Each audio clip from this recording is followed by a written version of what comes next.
Welcome back in, everybody, to the First Pick podcast. I'm Anthony Rivardo, joined once again by Max Smith. And today we're going to be talking about the most polarizing player in the 2024 NFL draft class. He is the consensus projected number one overall pick. He is Caleb Williams from USC, the 2022 Heisman Trophy winner. He's an absolute stud in the eyes of many. He's an absolute bust in the eyes of the rest. So today we're going to dive into it, do a little bit of an investigation. Is he a boom or is he a bust? We're going to kind of go back and forth, play a little devil's advocate, and really just talk about Caleb Williams and how we feel about him. Because I know, Max, like for you, an example, you were pretty cold on him a few weeks ago. It sounds like you're starting to come around to him, warm up. I've always been pretty warm, but there are definitely red flags with him as a prospect. You know, when we think like a year ago, we heard blue chip next Andrew Luck, next John Elway, next Peyton Manning level prospect with Caleb Williams.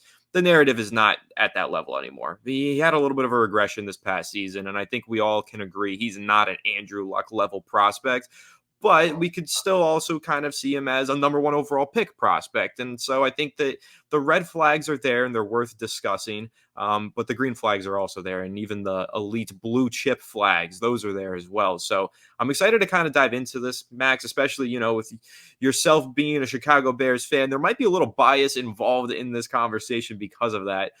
So we'll have to get that known and out of the way first and foremost. But I think you can add some unique perspective on Caleb as a number one pick holder. But let's go ahead and dive into it. How are you doing today, and how are you feeling about Caleb Williams? Feeling good. To address that concern, I have an AFC team, as everyone should if you're an NFC fan. So for this conversation, I will be a LA Chargers fan. I got my Bears hat on, but I will not be wearing it in this conversation. Purely objective here. The Chargers don't need a quarterback, so that's what we're going to rock with.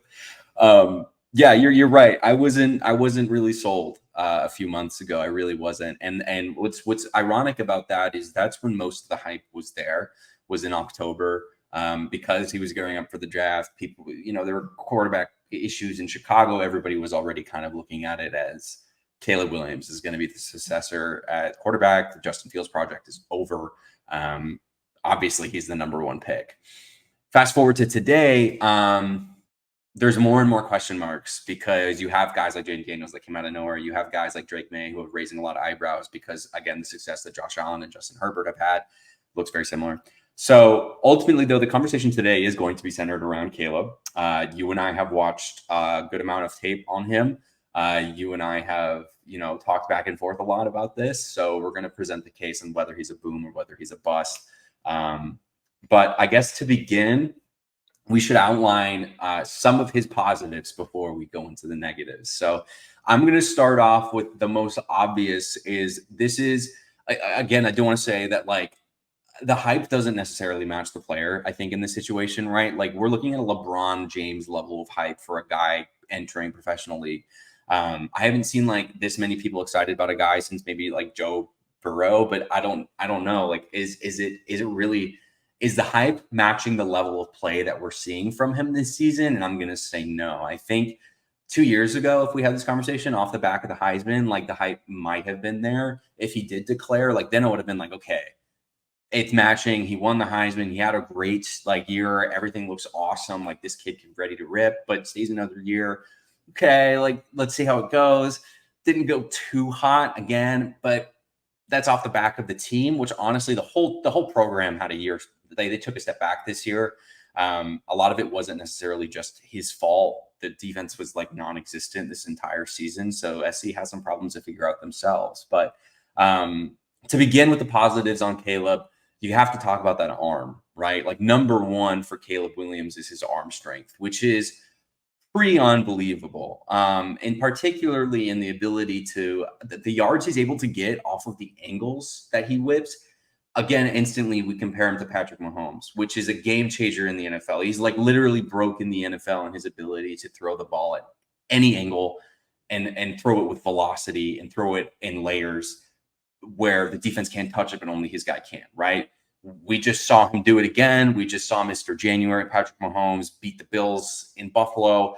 If there's any GM in the NFL, and Ryan Poles particularly, Chicago Bears used to be with the Kansas City Chiefs, that says, I need a guy like that, the guy is instantly Caleb Williams, because regardless of how he throws it, how he contorts his body, that ball's going to go 10, 15, 20, 30 yards with zip, right? And that's what's really makes him just a top tier prospect that we haven't seen. Luck was everything, right? Just a plug and play day one. He's your franchise guy. And Caleb is just like, wow, right? Like exciting. So off the bat, first thing you just have to admit is I don't know if there's been a quarterback with the ability to zip the ball at any angle as Caleb since maybe Patrick Mahomes out of college, right? Yeah, so I'm in agreement with you on that one. I think so. A few episodes ago, we kind of had a chat about the term generational, like calling a Yeah. prospect generational. We kind of both don't like that term. We don't like to give that label out. But I think rather than labeling an entire player as generational, I think you can identify generational traits, certain aspects of like a player's game that do transcend a generation. And for me, with Caleb Williams, I won't give him the generational label. I don't think this is a player that can succeed in every generation of football and is just automatically this flawless prospect. But I will say his trait, his arm talent is a generational trait. I have not seen many quarterbacks that can do the things that he does, have the velocity on his throws, throw from those different arm angles. You mentioned Patrick Mahomes. I don't like to talk about quarterback prospects and bring up Mahomes, but here it's inevitable. You can't help it because only Patrick Mahomes, Josh Allen, maybe a few other guys in this NFL have the ability to throw from those arm angles, those different slots. And that's what Caleb Williams does. And he does it at such a high level. And you mentioned the velocity and the different slots that he has. But how about just the accuracy? Like the overall accuracy that Caleb Williams possesses, it's pinpoint, it's elite. And I'm talking deep, I'm talking short, I'm talking in the middle of the field, on the sideline. It doesn't matter where. Like he is a supremely accurate quarterback. And he's also accurate when off platform and when his arm is all out of whack and in a different angle. So those are the traits. That's really the main trait that wows me with Caleb Williams. Now we'll dive into those negatives in a little bit, like you mentioned. Like maybe his arm is great. How are his feet? How is his processing? Those are things we can Right. discuss. The Yeah. decision making, stuff like that. But there's one thing that you have to admit, whether you hate Caleb or you love him, I think we are all consensus can agree the arm talent is just supreme. Like it is elite arm talent. And then the other big trait that I want to mention, Max, and I know that this is a positive to a lot of people, and you can spin it into being a negative in many ways. Along with the arm talent and the ability to make those off platform throws, that comes along with making off script plays. Now, getting off script, Caleb is Houdini. He is a magician. He pulls the rabbit out of the hat more often than not. But again, this is definitely a topic of conversation here where you can put this in a negative narrative and say he doesn't work enough in structure and in the pocket. But I do think that when we're focusing on the positives, got to talk about that arm talent, got to talk about that ability to get off script, and then kind of compounding on top of the off script ability. How about his rushing ability? Once he gets out of the pocket, maybe even on designed runs, I don't think this is talked about enough. And I know we were mentioning this before we started recording, Max. Like, I mean, his ability to gain yards with his legs is elite. Like, he's a really good rusher. He breaks tackles, he spins, he's got great ball carrier vision. I saw plays on his film where he would start running and then he would wait for his blockers and he would start following the blockers and turn that into additional yardage and even touchdowns. Like, he's actually really smart, like as a running back, running the football, following his blocks. But again, you couple that with his athleticism, his ability to make people miss, and his speed, like he is damn fast. So, you want to compare him to some of these top NFL quarterbacks. Nobody's Lamar Jackson, but up there with those top guys, probably a tier below Lamar Jackson. I think you're talking Kyler Murray, and that's Yep. probably where Caleb Williams falls in. And I got more to say about a Caleb Williams and Kyler Murray comparison once we get deeper into this episode. But Yeah. those are some of the other strengths, Max. I just think that everybody talks about the arm talent. That's obvious. I don't think enough people talk about the rushing ability. And then another trait that I know everybody talks about, getting off script. I mean, the guy pulls the rabbit out of the hat. And that's one of those things where it can be a positive, but it also can be a negative. Yeah. I mean, so I think it's a double positive for him in that case, because one, you mentioned his ability to run, and vividly in my mind, whatever sticks is him breaking the UT Austin's ankles, right? Like the way that he was able to perform against Texas was just unbelievable in that game. He did that crazy comeback, right? He really showcased his dual threatness in Oklahoma. And he was just literally, he was like I don't know, like a Madden, like Michael Vick. Like he was just hitting these spin moves and literally putting guys on their ass just because he could, and stopping on a dime and stuff like that. And you don't see a lot of quarterbacks do that, except for one of the guys that you mentioned. And when he runs with the ball, he does kind of look like Kyler. Just like if you put him side by side, obviously Caleb's bigger. And yeah, like that for me, that's the double positive, because one, he can do it, but two, what's a positive, he doesn't always do it. He doesn't feel the need to always do that, right? You have some guys in the league where you have a difficulty with them because they want to run more than they want to throw, because they know that they're going to pick up yards. They aren't confident in their ability to pick up yards through the air. Caleb is confident in his ability to pick up yards through the air first, but he's also confident that he can pick up yards with his legs. When you combine those together, that's where that double positive comes in, because he'll sit in the pocket and he'll wait and he'll throw the ball with pressure coming around him. We'll dive into how that doesn't necessarily turn into positive things for him, but just that ability and that recognition for scouts to look at him and go, okay, this is a pass first guy. Like let's put it out there plain and simple. This is a pass first guy who trusts his arm first and foremost, right? Sure, he'll run out of the pocket. Sure, he'll run all over the field waiting for a guy to get open, because sometimes these plays are ridiculous and sometimes his protection breaks down in like literally 2 seconds that he's running for his life. But he wants to stick around and he wants to throw it first. If you sit down and watch his tape, you'll see time after time that there are avenues and there are alleys for him to run. But instead, he'll just loft it up there because he can, right? He'll make a ridiculous back foot throw on a rope that he has no business making. He also has no business throwing off his back foot, but because his arm talent is that good, it doesn't matter if he's making these off base throws. Kind of like Aaron Rodgers, kind of like what we just saw with Jordan Love, making these like disgusting back foot little like bloopers that just hit the guy right in the breadbasket because he can. Like it's like there's no other reason than because he can. And then you have Lincoln Riley as a coach who's never going to tell you not to do that. He's going to tell you can do that, because you're the only guy in this league that's able to, right? So, and that's a potential positive and negative for some guys, as this is a Lincoln Riley quarterback. For me, again, I'll just like briefly outline why I was out on Caleb and why I'm slowly starting to warm up. It was his feet, number one, to me made 0 sense. And I had a really hard time understanding why he was like, just his ability to climb the pocket wasn't there. It just looked like he was just running around.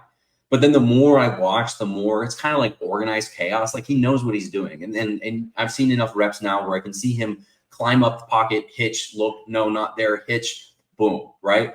Like he reads the field pretty well. And in particular, I think there was a play again back in his Oklahoma days where he fumbled the ball on a bad snap. And within like 2 seconds with his head up against his zone coverage, no one was open, except if he threw past a certain layer. And it was Marvin Mims Jr. was in the corner of the end zone. And in 2 seconds, he was able to diagnose that, know where the guy was going to be, and throw it. Like the processing speed is also kind of ridiculous for him too. The ability to read these defenses and just know where his guys are going to be open at any given time. That's elite. Like that's the conversation where we go, okay, this is a guy that you could plug in day one. So he sits in the pocket. He doesn't want to run, but he can. He's also able to read that defense relatively well. And he's able to identify where the guy's going to be open. And it's not like he was thrown to any studs this season. It's not like USC had any really like great wide receivers for him to throw to. So I don't know. Like the more I've sat, the more I've looked at it, the more I'm like, okay, I'm starting to get why people are so high on this guy. But I think it's fair. I don't know if the generational tag is fair to him. And quite honestly, I don't. Yeah, the only thing I think is generational is that arm talent. But again, those for me, those are like most of the positives for him. Yeah, and I'll touch on a few of those. I like that you mentioned his willingness to work from the pocket. I know that's the biggest knock that people have. I think that a lot of critics of Caleb Williams will say he bails on too many clean pockets, and you will find plays on his film where he does bail on a clean pocket. He is impatient. He's got a route underneath. He doesn't take it. He scrambles to find the bigger play. That is a concern, because is that translatable to the next level? Most of the Totally. time, it's not. You'll Yeah. see a lot of quarterbacks who make a living on that in college, get to the NFL and struggle immediately. I think Bryce Young is probably the most recent example. Not saying that Bryce Young was constantly off script and, just getting out of the pocket and making those wow Mahomes like throws like we see with Caleb, but it was similar. He was one of those quarterbacks that liked to throw off his platform. He liked to get out of the pocket, make some plays off script. And obviously, year one, it didn't translate for Bryce Young. And he had a lot of struggles with what was a really bad Carolina Panthers team and a really bad offensive system. So you can't fully blame him. But when you're looking at Caleb, some of those traits that Bryce Young had that haven't translated so far, Caleb has a few of those. And again, not to say that Bryce Young isn't going to get those worked out and become a great quarterback. I actually do think that Bryce Young's going to figure it out eventually as long as But they look get the at right look at coaches around him. CJ. Like look at CJ and his ability because he was a pass first guy out of college, right? Like he was Right. I'm going to stand in the pocket, I'm going to read. But also Ryan Day is like enforces the off script ability as well. Like CJ could do that, but his primary focus was stand in the pocket and find the guy and drop it in the breadbasket. Like that's Yeah. CJ made. That's his bread and butter. And when you watch CJ Stroud as a rookie this past season, so often you would see him stand tall in a pocket, take a shot to the chin, but he's already got the ball out. Like he's throwing under pressure constantly. And again, when we get to these negatives, that's one of the things we have to talk about with Caleb Williams is his play under pressure. Yeah. And we'll talk about some of the stats that show you he's not so good under pressure. But I'll say to your point about him wanting to be a pass first quarterback, I think I'll kind of refer to somebody who's really good at breaking down the film. That franchise guy, big YouTuber. I love his content. I've had him on Fireside Giants before. He broke down the film really well on Caleb Williams because he was showing some of those plays where you could actually see him going through the progressions and staying in those pockets that were getting a little bit tight rather than bailing on them. And he showed a couple other plays where you do see him bail. You'll see him bail on a clean pocket or pass up an open receiver underneath. But I think what's good to note about that is, all right, nobody's perfect. Somebody's going to have a bad rep. Somebody's going to miss a read. Somebody's going to want the bigger play hero ball. It happens, right? I mean, Jordan Love is a good example. He had a great season this year, played hero ball at the wrong time in the playoffs, threw an interception to end it for the Packers. But with Caleb, there's enough on his film to show you that he likes to and wants to win from the pocket to tell you that if you have a good coach in place, you can hone in on that, make that the focal point of how he plays and expand on it. Just get him to do it even more so than he does right now. And then you know that when the pocket does break down and there are no other options and he needs to make something happen, He'll do it. nobody in the class is better at him than that. So it's a net positive at the end of the day, no matter how you slice it. Even if you say he's missing reads and he's bailing on the pockets too soon, too often, if you got a good coach that reins him in, this is a really good kind of conversation because I remember going into the 2020 NFL draft, you had two quarterbacks that were a little bit polarizing. You had Justin Herbert and you had Tua Tagovailoa. One of them was considered very aggressive, needed to be reined in, Justin Herbert. The other one was considered too conservative, needed to be pushed more. Look who's found more success individually. Not their team. The Miami Dolphins are stacked roster, so Tua Tagovailoa has had a lot of win-loss success, but there are conversations now about whether or not he should get paid. And meanwhile, Justin Herbert is getting paid, what, $50 million per season? So Yeah, that future kind of MVP. tells you exactly. That kind of tells you exactly what you need to know, where you'd rather have the aggressive quarterback and rein him in than get the guy who doesn't like to throw the ball downfield and try and force him to do that because he's going to get too uncomfortable. He's going to make mistakes when he tries to throw the ball downfield. Completely. So that's where I'm at with Caleb. I like the aggressive guy, rein him in. Get a good coach who reins him in properly and develops him. Don't get the conservative game manager and try and push them to be something that they're not. So when you're looking at ceilings and floors and all that stuff for number one overall draft picks and just the traits, there's enough on the film with Caleb to tell you he can win from the pocket and he likes to. But also, there's so much on the film that shows you he does things that no one else can. So that's where I land with it, and that's what I love. But I do think that we should segue that into talking about some of those flaws because you hinted at a few of them. I hinted at a few of them there. You mentioned his feet. I think that's a big one to bring up. His footwork is really inconsistent. I don't like his lower base. I think he's got great hips, which is necessary to make all those off-platform throws. Hips are phenomenal. But the footwork, the base gets too wide sometimes. And my number one thing that really irks me with Caleb, And I've seen it come back to bite him numerous times. His feet get really flat. I like a quarterback. You just stand in the pocket and they're constantly bouncing. When you're bouncing, and you got to react quickly, you're out of the pocket. You're gone, right? Caleb sometimes will just be standing there staring downfield, scanning, and he's standing completely still. And then all of a sudden a rusher comes and he tries to get away and it's too late. Like that split second that you spent standing still just comes back to bite you. And so then it leads to poor play under pressure, bad decisions, sometimes sacks, and a lot of fumbles. Caleb had a lot of fumbles this year, and I think that a lot of them could have been mitigated if he just wasn't so flat-footed in the pocket. And I know this is a product of being in the Lincoln Riley system. We've seen this problem with other Lincoln Riley quarterbacks, but Yeah. not as badly as it is with Caleb. This is like a serious flaw for Caleb that I don't think enough people talk about. Yeah, his arm, super talented, all that, but the footwork, the fundamentals, he still has a lot of work to be done. He really does need a good coach to rein that in. There's another guy in the NFL that has a hard time moving around the pocket and kind of just stands flat footed. Maybe his drop back's a little bit too slow. The timing isn't there. Like he thinks he can bail out the pocket because he knows he's just a special athlete and he thinks he's the fastest guy on the field. And then out of nowhere, you have an end who smacks the ball out of his hands. This happens to be a certain QB1 in the city of Chicago. So, there's issues there where we see where it translates into the pros that if you're not bouncing, if you're not constantly talking, and we were just talking about Aaron Rodgers and Jordan Love, and that's what makes them good is they were always bouncing. If you watch their tape, Aaron Rodgers is never just standing still. He's constantly moving. He's constantly bouncing. Same with Jordan Love. And that's what they preach down up there in Green Bay. And it works. It translates, right? And honestly, the more I watch Caleb and I've seen Jordan Love this season, they're kind of similar quarterbacks. They really are. I think Caleb is just more talented. I think his arm's a lot better. I think he sees the field a little bit better. But I mean, I don't know. I think like pure quarterback like style of play. Caleb's more athletic too, so I think he's just better. But if you put him in a system that really like emphasizes, hey, you need to constantly be moving, you need to constantly be bouncing. You won't be the fastest guy in the football field in the professional league. You won't be the most athletic guy. There are going to be guys that will knock the wind out of you by just barely touching you because they're just that strong. They're that big. And you're not that big. There are some question marks about his size. Some people, like he's listed at 6'1", like 200 or 210. Maybe he's not even 6'1". Who knows? Because he's like pictured with dudes that were 6'3" and he was taller than them. So we don't even know what his real size is unless he checks in at the combine. And that's also a negative for him is you have a guy like Drake May who is built like Josh Allen. He's 6'4". He's at 230 pounds. He's like the prototype quarterback. You have no worries about that guy standing in the pocket. He can see over his linemen. He can take the hits. And Drake May is the pocket passer kind of guy who can pick up some yards with his feet. But with Caleb, that's potentially a question mark for him is his size. Now, I will say over the past couple of years, I have warmed up to size at the quarterback position.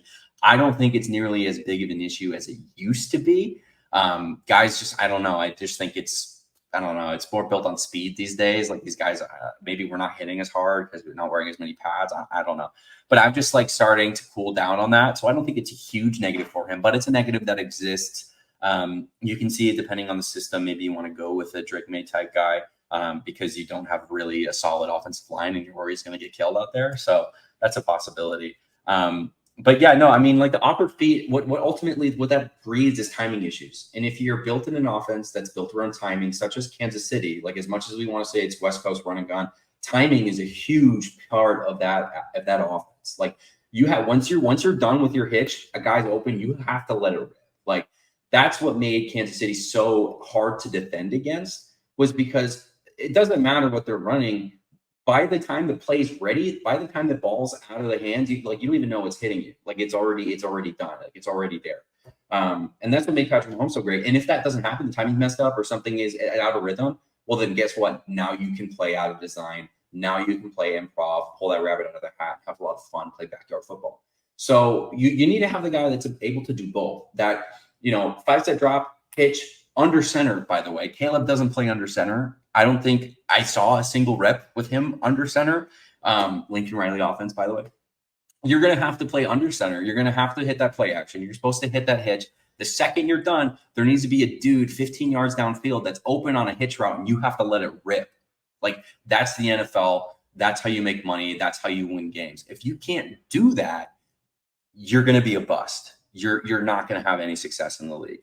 That's my biggest worry for Caleb. That's my biggest question mark is the feet have to be perfect. They have to be near perfect in the NFL, right? Unless you're Lamar Jackson, where then you can do whatever you want and your game's kind of based around the run. Then that's fine. But even Lamar has like relatively good feet. He's bouncing all the time.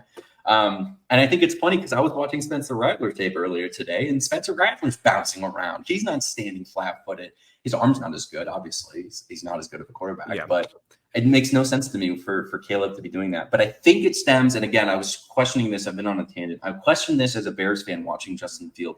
I think it has to do purely with their voice in their head telling them that they can outrun anyone on this field. They know that they're that fast. I think so. So they feel comfortable standing completely still, maybe not bouncing around, not stepping up in the pocket, because they're like, I'm just that athletic. I can get out of whatever, right? Because they've done it, because they've shed a few sacks and have been able to run upfield and get that first down on third down. Well, that catches up to you. Eventually, you can't do it, and then what? Right? You're screwed. You're out of a job. You're working at Applebee's. So. And I think this point relates to the point that we were making where the off-script ability is a positive and a negative. It's a double-edged sword. It really is. And this is part of it. And so I think with the footwork, I like the points that you made about timing. Like, it really is about timing. He'll be a tick late on some throws. And a lot of the times Caleb will get away with it because his arm is so strong. The ball gets in there in a half a second. So sure, he can be a little bit late on some passes and get away with it. You don't want him to do that. You don't want him to get used to that. You don't want him to make a habit of that at the next level. He's made a little bit of a habit of that at USC. And again, he's throwing absolute lasers against college kids. He could do that. But against NFL players who've been in the NFL for a decade, they're experienced enough. They know what you're trying to do. They know when you're a second late, and they're there by the time you're a second late. So it's a big difference, and it's going to create a learning curve for Caleb Williams. And so the footwork is the number one thing. The other thing is the play under pressure and holding on to the football too long. And so holding on to the football too long, part of that is the footwork. Part of that is hero ball, playing under or playing off script too often. I think there is something to be said about young quarterbacks wanting to be the heroes. I just mentioned Jordan Love tried to be the hero against the 49ers through an interception. It was stupid. He should have just killed it, lived to see another play, right? Caleb Williams does the same stuff. He likes to be the hero. He'll make errant throws. He'll put himself in harm's way, his body in harm's way. He'll take sacks, like he'll fumble the ball. All these things are an amalgamation of trying too hard to be the hero. And there are actual stats that can back it up that show you that this is a serious flaw for him. And I'm glad that you brought up Justin Fields, because his stats in this one category are very similar to Justin Fields. And I'm talking about the time to throw category. So Caleb Williams' average time to throw is 3.1 seconds. For comparison, in the NFL, the highest time to throw is 3.4 seconds, Justin Fields. Number 2 is Lamar Jackson, 3.18. Number 3 is 3.12, Deshaun Watson this past season. So Caleb Williams' time to throw would have been number 3 in the league. Inversely, you want to look at some of the better quarterbacks who get the ball out of hands quickly, like Tua Tagovailoa, 2.33. He's got the lowest time to throw. Joe Burrow, 2.47. So, and it's a spectrum, right? So you've got guys who are really good, who are at the top of the spectrum because they are playmakers. Got guys at the bottom of it, get the ball out really quick because they're good processors. But diving even deeper into the stats, this is what kind of opened my eyes here for Caleb Williams.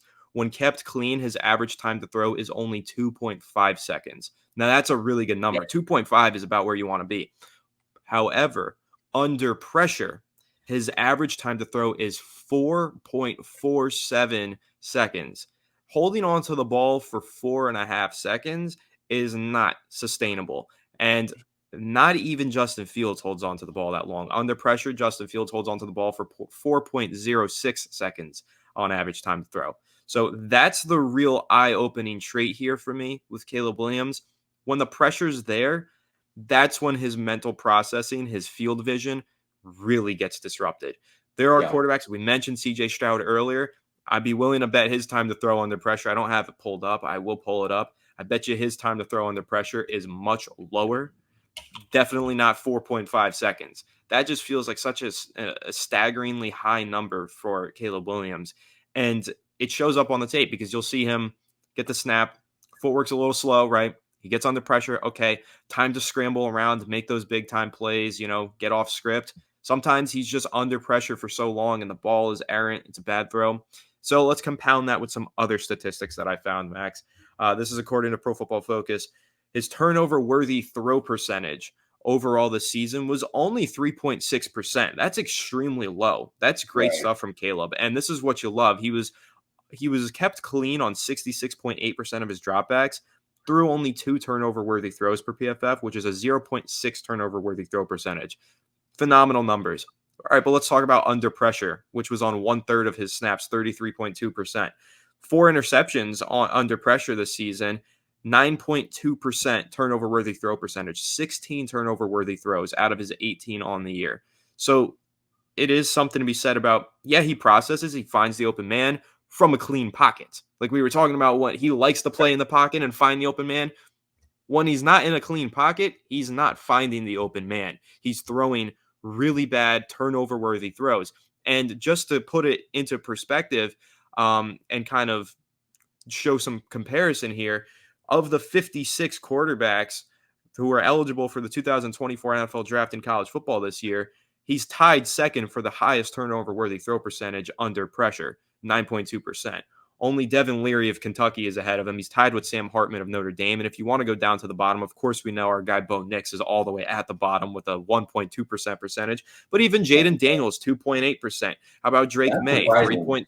3.7%. Even Michael Penix, 4.1%. And we've talked about Michael Penix before, Max. We think that he has a Sure. little bit of an issue throwing under pressure, and he does throw some turnover-worthy balls. But Caleb is at an astronomical number of 9.2% turnover-worthy plays under pressure. And I think that is something that you can't ignore. Like we can ignore certain flaws in his game. We could say, all right, the footwork can get cleaned up. We could say, okay, he's out of script all the time. It's a product of the system with Lincoln Riley. You cannot ignore the amount of turnover-worthy plays he committed while under pressure in 2023. It was a staggering amount. It is related to how often, or to his time to throw, how long he holds on to the ball. And it's also related to his lack of field vision while under pressure. He doesn't read the field as well. It doesn't go through his progressions when he's under pressure. Tries to play hero ball too much, and it ends up in a lot of turnover-worthy throws. And having that many turnover throws and that high percentage of a turnover-worthy play, I can tell you what, he got away with it at USC.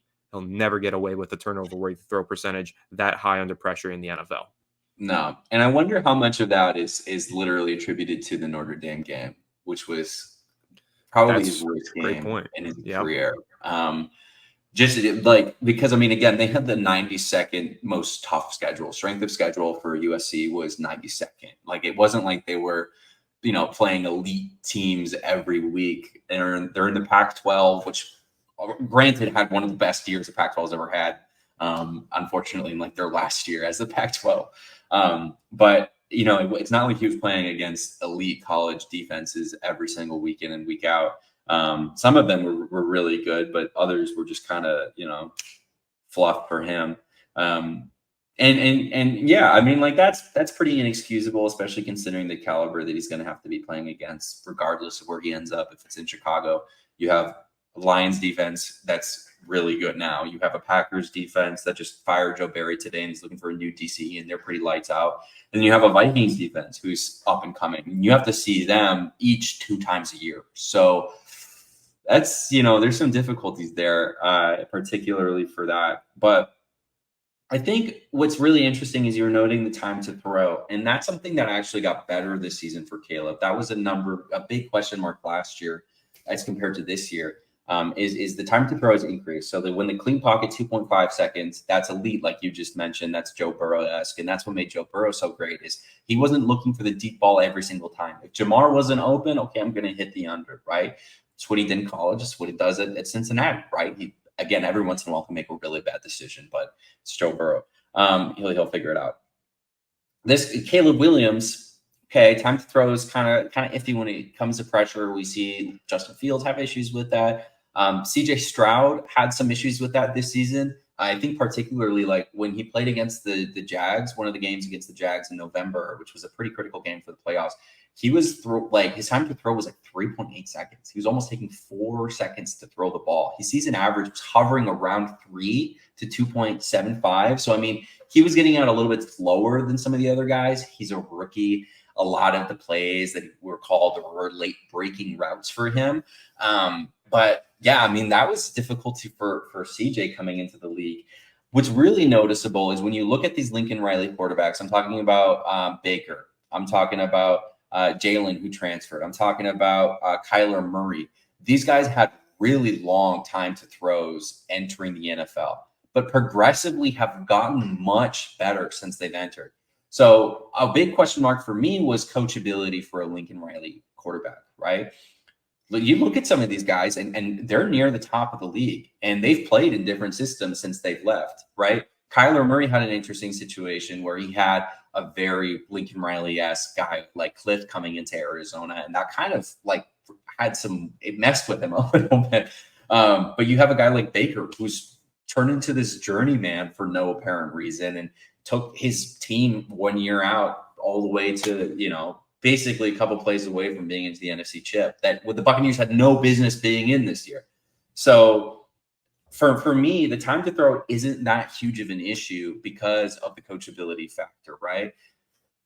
Again, and that's like a double-edged sword though, because like he's only had Lincoln Riley as a coach essentially in college, except for Cliff that came in this season to be his quarterback coach. So he's only had one solid offensive coordinator his entire time in college, which is Lincoln Riley. He left Oklahoma to follow him to USC. You bring in Cliff Kingsbury, who again coached Patrick Mahomes down in Texas Tech, who's teaching him all the craziness, BU kind of mentality that Matt Nagy is currently instilling and coaching Patrick Mahomes in Kansas City. So it's really fascinating just to really like look at a guy that has incredible attributes like Caleb Williams, that has a somewhat, if we're going to go ahead and say a generational arm talent, and go, well, he just takes a quarter of a second too long to throw the ball. Like it's kind of crazy to be like, that's the issue why we're not going to take him number one overall, especially when you look at the success of some of these other guys that had long time to throws, gave them a couple of time, like a little bit of time in the NFL to develop, and eventually they figure it out. But I will say, giving people time to develop is no longer a luxury you can afford in the NFL anymore, right? And we've talked about this many times. And I said this month ago that I like Caleb Williams if you draft him and you put him as a backup for a year and you let him adjust to the game speed of the NFL. And that's what Justin Fields should have had, was a year to sit behind, kind of learn a little bit of the game speed and really develop. Because there was a guy in Patrick Mahomes who had, some time to sit behind Alex Smith, and who was completely different quarterback than Patrick Mahomes. But he figured it out, right? So Caleb, if you throw him in there day one, you throw him in the fire, you try him by fire, either he's going to show you that he is a generational prospect, or you're going to kill him.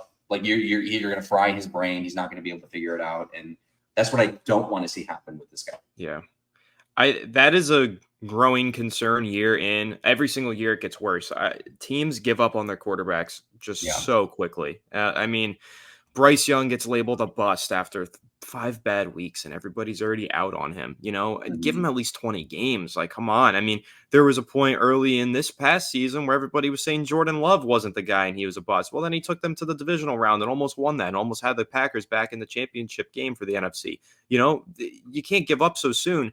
And I think that there's an argument that you're making here that makes sense. Like, yeah, you would love to have your quarterback sit. It's just not realistic because a lot of these teams are really bad and they need a spark and they need something to happen. So, like even let's say the Giants traded up to number one and they got Caleb Williams. They can't let him sit behind Daniel Jones for a year, because if they do that and they have a bad year, Brian Dable and Joe Shane are fired. Head coach and GM are going to get fired for their failures. So these guys they have players playing for their jobs, so they need them to play well. So they're going to get pushed into the lineup. I mean, if Bryce Young was playing at a super high level this year, Frank Reich is still the head coach in Carolina, but he wasn't. So Frank Reich is fired. You live and you die by the success of your quarterback. He didn't even want Bryce Young. I know. They all wanted CJ Stroud. That's a complete mess of what happened over there in Carolina. Nightmare. Disgusting situation. Like literally the nightmare scenario if you're a fan of a team. But all right, so I do want to circle back around, though, to the time to throw numbers that you mentioned. You mentioned a couple other Lincoln Riley quarterbacks, Kyler Murray, Baker Mayfield. Just want to say their career time to throw average, Baker's is 2.79, Kyler's is 2.75. So either way, you still have an extreme anomaly here with Caleb. So I agree with a lot of the points you made about his time to throw maybe not being the biggest issue, but I also don't want to undersell it. Maybe it's overblown, but I also don't want to write it off as no big deal, no problem at all, because he is an anomaly here with his time to throw, and it is really freaking high. So I think that there is a lot to be said about speeding up his processing. And then the other number one thing that I really want to highlight, I highlighted it already, but I want to make sure that it doesn't get undersold, is the turnover worthy throw percentage under pressure. I'm just going to give you the top turnover worthy throw percentages for quarterbacks in the NFL this season under pressure. Number one is Nick Mullins at 11.1%. Number two is Mac Jones at 10.2%. Number three is Trevor Siemian at 8.3%. So Caleb would have slotted in right there at number three. And some of the other players who are up in this level, in this tier, you've got Easton Stick, Desmond Ridder, Gardner Minshew, Trevor Lawrence, which is interesting, Josh Dobbs, Sam Howell, Jared Goff, also interesting, Jake Browning, Will Levis. Now you're getting down to Brock Purdy and Bryce Young at 5% under pressure turnover worthy throw percentage. But all those guys who are about 7% or higher outside of maybe Trevor Lawrence, career journeymen, backups, or just absolute bums at the next level who are not going to succeed and have their careers pan out. So that number is just concerning to me. Like, it's kind of hard to ever find one statistic and cling to it and say this is why a player is going to be good or bad. If someone clung to the stat and told me he's going to be a bad quarterback because of this, like I'm convicted on that, I would be like, I can't argue it. I don't believe that. I don't think he's going to be bad just because of this one stat. But if someone wanted to make that argument and they had a conviction about it, and that's how they felt, I would have to respect that opinion, just because compare that number to everybody else, it is a really bad number. Like it just is. And I know PFF stats and grades, these aren't the grades. I don't like the grades. I don't think the grades matter so much, but the stats, like the turnover worthy throws, the time to throw, that kind of stuff. That's what I care about. And that particular statistic looks really bad on paper for Caleb Williams. And so that's where my concern is. And again, when you watch the film, you see that. You do see turnover worthy throws under pressure. You see when he gets under pressure, he makes mistakes. He doesn't have that calmness and that clarity, and he doesn't read the field as well. And that's, again, the time to throw gets in there. And so I just think the processing needs to be improved, especially under pressure. And if you're not able to throw under pressure at the next level, I mean, how are you going to succeed if you get drafted by a team like a Giants with a really bad offensive line? In defense of Caleb, I will say it's inconsistent. He shows clarity, calmness, presence in the pocket when he's being surrounded, which happens a lot, by the way, in his time at USC, because he literally gave up a better line at Oklahoma for what he got at SC. He showed a lot of times his ability to stand there and just take it and not freak out and deliver a dime. But the consistency is the issue. And for me, right, my only caveat to someone who's going to die on that hill for time to throw is that's something you can coach. That is a coachable attribute. That's also a schemable attribute. Baker Mayfield's having the fastest time to throw of his career this season because he has a scheme that is helping him do that. Patrick Mahomes, let's talk about that. He has he has his career high in time to throw this season. It's like 2.84. His 1/3 of his throws took over 3 seconds this season. That's also a career high.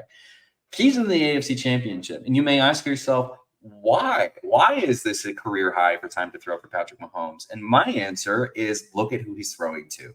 Also, look at who's protecting him. He's been running around for his life this season, and his wide receivers have been taking forever to break on their routes, and they haven't been winning. So he doesn't have open man downfield. It's also a situation that happened in USC for Caleb is he didn't have a lot of guys that he was throwing to this year that's really been able to create separation. And every time that there has been some really clear separation, I swear it's been because of design and scheme. It's just been Lincoln Riley drawing up a really nasty play that leaves the defense bamboozled. So to me, I think you put him in a system, you put him with a coach that understands his abilities, you scheme around him, you create some open plays, right? Early on in the season, you just, I don't know, you have the safety always there. You always have your running back run a little, out on the flat. You have a couple slants. Shane Waldron, again, I'm just assuming if he does go to Chicago, right? Shane Waldron, the Bears OC, called one of the most slant routes out of anyone else in the NFL, specifically for DK Metcalf. You get a guy like that, big body guy, you can run the slant, you give him to Caleb. See what happens. See if he gets the ball out quicker. If he doesn't, and it's week 7, then we have an issue. right? But Yep.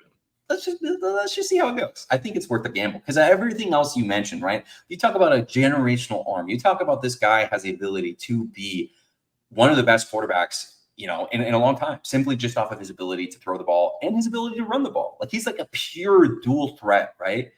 Yep. Why not? Why not take the gamble? Why not reset the quarterback clock if you already have a quarterback? Why not? What do you have to lose, right? You have nothing to gain by getting this guy on your roster. What do you have to lose? There's going to be more quarterbacks down the line. Like I hate to say it, but if it doesn't work out, shoot, it didn't work out. If it does, you're probably going to win a Super Bowl sooner than later. Like it's that simple.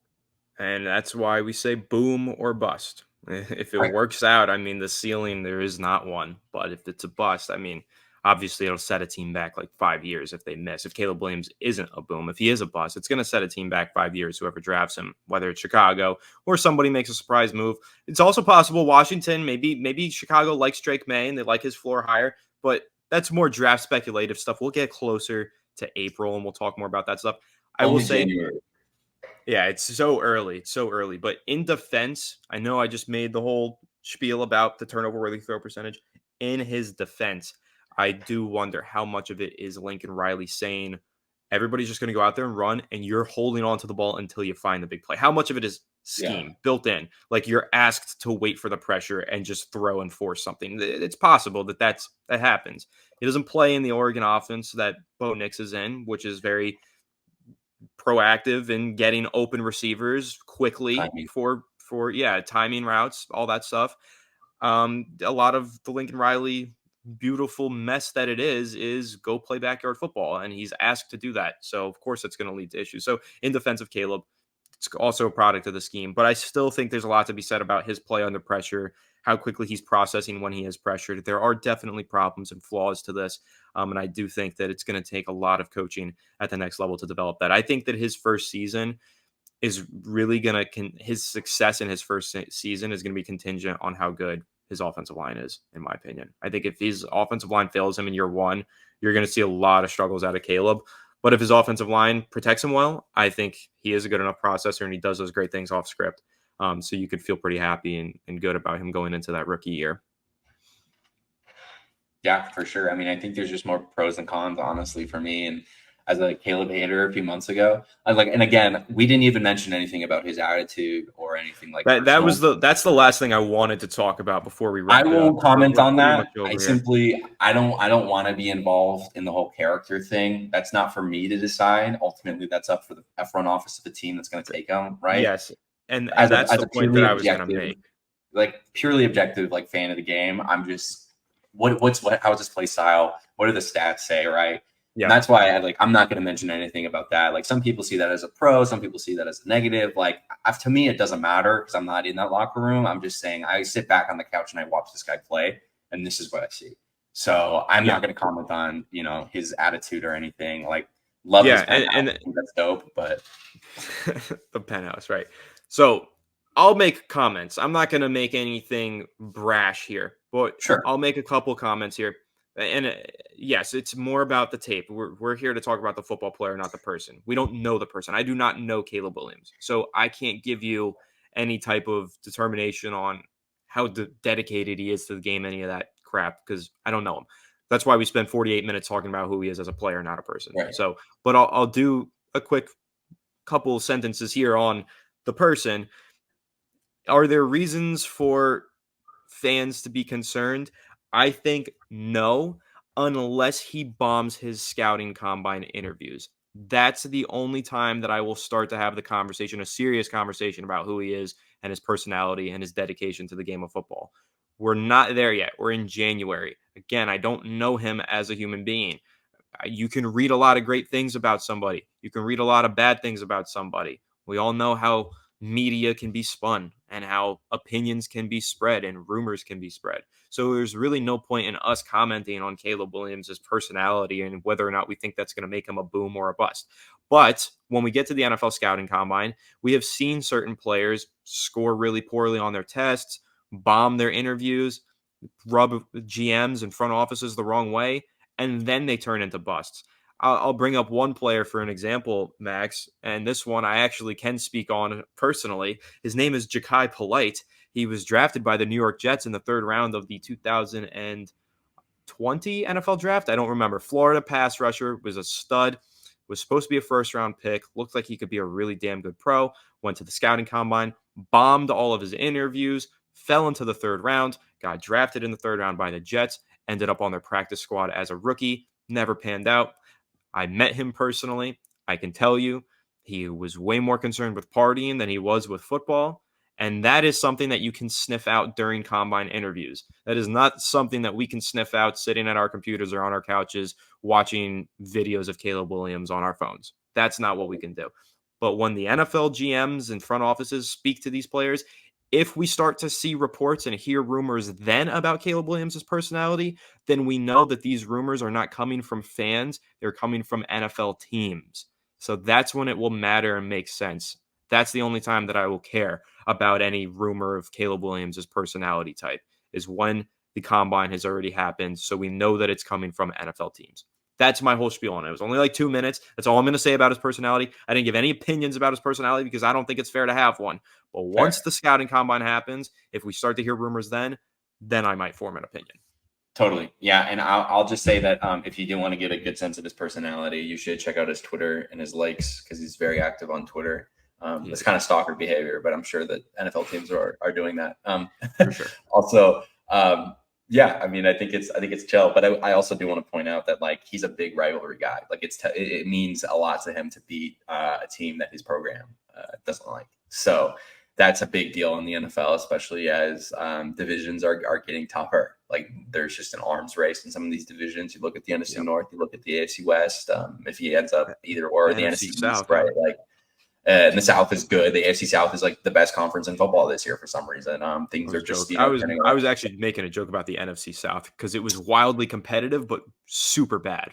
Yeah, I mean, like they only quarterbacks except for Tampa Bay and I guess Carolina, right? So I mean, New Orleans, are they going to stick with their car? The AFC West, the Raiders are the only team that doesn't have like a solid quarterback.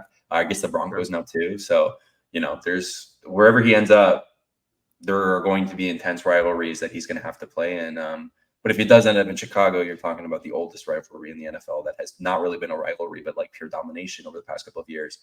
There's a guy that goes in, he understands it. He went to Oklahoma and he understands the whole Texas, the shootout. So I don't know. Dude, if he's drafted number 1 on the Chicago Bears, the NFL schedule makers need to schedule primetime Sunday Night Football Week 1, Bears versus Packers. If he were to march in Lambeau, it's got to be in Lambeau. It has to be if at Caleb Lambeau, Williams, as a rookie in his first start of his career, goes into Lambeau and wins, everybody's going to start the Hall of Fame narrative from day one, and it's going to be a lot of fun to experience. It'll be too much fun. I would love Super it. Bowl futures will skyrocket.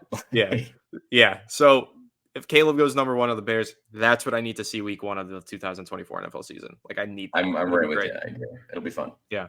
All right. So let's do it. Final verdict, boom or bust. Let's just go ahead and lay it out there. It's kind of, I know you can never really predict these things, but if we had to bet on it here, I'm going to just go ahead and say I am betting on boom. I think that the traits that this kid possesses are super rare, and it's just about getting him with the right coach in the right situation. I think situation is everything for quarterbacks in the NFL. And I'm not going to lie to you. I have concerns about situation in Chicago. I think that it's really, really tough with a head coach who's going into a make or break year. If he doesn't pan out this year, he's probably fired. I don't like that because sometimes that can cause a lot of overturn within the organization that severely affects the career of a quarterback. I think Baker Mayfield is probably a good example of that when he was drafted and then they blew that whole thing to crap. And then Baker's career kind of got blew up. I think if they had more patience with their staffs and had more patience with him, he could have had a better career in Cleveland. But I digress from that. I'm just going to say I think that Caleb is a boom player. I love the potential. I think that the arm is a generational trait. I think his off-script ability is elite. I think his athleticism is elite. The processing is good. A lot of room for improvement in that regard. Plus, under pressure, there's a ton of room for improvement. We get him the right coach in the right situation. I think he's going to boom, and I think he can reach his potential in the right situation. But again, situation is everything. But all right, let me hear your take on it. Yeah, I'm putting it on tape, so it can always come back to bite me in the ass, particularly if he does go number one to the Bears. But yeah, I think I think I'm going boom here. I Nice. think hype is a lot, and I think if there's any guy that you want to kind of like absorb the hype, it's a guy who's played under the bright lights like Caleb Williams has. I think that like everything is there for him. I think there are good situations for him to enter. I think, especially if he does go number one, I don't know if Bears head coach Matt Eberflus is going to get fired next year. There might be a 4-year plan. Maybe the plan is for him to, take over the reins from Justin Fields if it doesn't pan out. Maybe they'll have both on the roster, and in that case, it's hard to be mad about that. So yeah, there's just a lot of things that could go right for him. I think that you just take the leap of faith, and I don't know if it's going to set you back 5 years if you miss. I think it's going to set you up for 10 plus if you hit. So, Right. For me as a gambling man, I think you take the shot, and I think he's going to be a boom. And I don't think his floor is going to be really that low. I really don't. I think he's got everything you kind of want already in a quarterback. But if you put him in a scheme that works, you let him adjust to the speed of the game. Maybe he's not the fastest guy on the field anymore. I think he'll make a lot of people really happy. So. Yeah, so we'll disagree slightly on that because I do think his floor is really low. I think that sometimes quarterbacks who play in systems that are just college systems might never pan out in the NFL and really might not even find the backup job because they can't conform to an NFL system, an NFL offense. So I think that the floor is pretty low for that reason, plus play under pressure. If he's never able to figure that out, stop turning the ball over, throwing turnover where he throws under pressure, I think then you're not going to find the career as a successful starter or even as a journeyman starter. So I think that the floor is pretty low. I don't think that there's this baseline he's going to at least be average. I think that's more with a guy like a Bo Nix. We know he's at least going to be average because he does keep the ball out of harm's way and knows how to run a more pro style offense. Not that it's so pro style over in Oregon, but it's more so than the Lincoln Riley offense. Yeah, so, right. With timing based routes and everything. So I'll say I think the floor is super low for Caleb, which is why to me he feels boom or bust. But I'm gonna bank on the bust for some of the reasons you mentioned. I'm also a degenerate gambler, so scared money don't make money. I love it. I need the thrill. I gotta see the thrill of Caleb Williams turning into a superstar. So I want to bank on it for that reason, but also for the reasons that we mentioned. Like there are factual statistics and there's real evidence to suggest he could be the next big thing in the NFL and become a superstar. And I hope he does. I think he's just fun to watch, man. Like at the end of the day, I like players that are fun to watch. Caleb's fun to watch. Yeah. I'll buy a jersey wherever he goes. I won't, but if he does end up in Big Blue, best believe I'll be buying that jersey from day one. And I really hope that I see that reality come true. So our two teams are going to have a little bit of a conversation here in the coming months. I think it's possible, man. I think there is a scenario where there is a move between these two teams. I really do. I do too. I think there's a few quarterbacks that the Bears might actually have on their board above Caleb Williams, and I think that there's a situation where you just get too much because a team might want Caleb so bad that you just get too much to say no to. And again, maybe you end up with a guy like Jake Daniels. Maybe you end up with a different guy. Maybe you don't take a quarterback at all and you ride with Justin Fields and you wait till next year for a guy like Cam Ward, but who knows? Yeah. We'll see. Ward, I like that. I like that name. I like that name you threw out. Yeah, no, I do see a scenario where they trade down 6 spots and just take the best player available and get an absolute haul of draft capital because they still believe in Justin Fields, which, we still believe in Justin Fields. We had a whole discussion on that in a rebuilding episode. You can check that out on the channel. I don't know if Max has changed his mind since then. No, I just I can't believe why I still believe in Justin Fields, but I still do. Like it hurts me to believe still, but I do. So I still stand with the belief that he's already a half-baked quarterback. Leave him in the oven, finish him baking. I think that there's a pretty delicious dessert waiting for you at the end of the timer. Don't pull it out too soon. Yeah, I know. Well, I guess that's a pretty good way to end this one. So I'll just go ahead and say thanks for tuning in and stay tuned. More NFL draft content, all that good stuff coming right here on the channel. First Pick Podcast. Who you got this weekend? All right, let's lock in our picks. Ravens, I have beating the Chiefs. I do have the Ravens beating the Chiefs. Sure. Lamar Jackson is so good, and their defense is so good. and they're so difficult to game plan for, and it's in Baltimore. I think there's a lot of factors. Yeah, It's also tough to ever rule out Mahomes in a conference championship game, but I'm gonna go ahead and say I'm going with the Ravens versus the 49ers. I'm going with the Ravens versus the 49ers. I like the Lions, but I don't think their defense is good enough to contain the 49ers offense. Well, I'll just say I know there's a lot of Bears fans that hate the Lions with a passion, but because I said it back in January of 2023, I texted you specifically that the Lions would win the Super Bowl. I have to stick with my gut and say that the Lions are going to march into San Francisco and go to the Super Bowl and beat the Ravens in Las Vegas. Because I will make some pretty money if that happens. So I'm gonna have to stick with my gut and say that. So Ravens, Lions by like 3 points. Sure, fair enough. I can't go with the wrong prediction at this point. All 4 of these teams are great. Could see any one of them taking it home. We're blessed to have such a good NFL season this year. I really like this playoffs. Playoffs have been good. But yeah, that wraps this one up. Guys, leave a like if you enjoyed. Smash the subscribe button, ring the bell, all that fun stuff. Debate with us down below in the comment section. Are we idiots for believing in Caleb? Do you hate Caleb? Do you love Caleb? I want to know down below how you feel about him, how you really feel about him. Let us know below. But yeah, see you guys on the channel again soon. Thanks for tuning in. See ya.